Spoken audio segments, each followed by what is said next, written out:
কার্যক্রম করার জন্য আমাদের বিরোধী দলনেতা মাননীয় শুভেন্দু অধিকারী দা আর কিছুক্ষণের মধ্যে এসে পৌঁছবে। এই কর্মকাণ্ডকে সাফল্যমণ্ডিত করার জন্য যার অবদান সর্বোচ্চ, আমাদের সকলের প্রিয় ডক্টর শঙ্কর গুছাই মহোদয়কে, তৎসহ অনুপম দা, পুলকেশ দা, অপরূপ, সামনে যারা আছেন সকলকে আমার আন্তরিক শুভেচ্ছা, গৈরিক অভিনন্দন।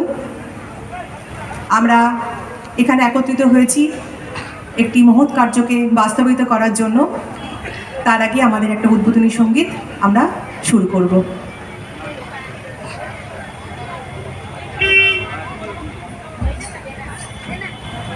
ভারত আমার ভারতবর্ষ, স্বদেশ আমার স্বপ্ন গো, তোমাতে আমরা লোভিয়া জন।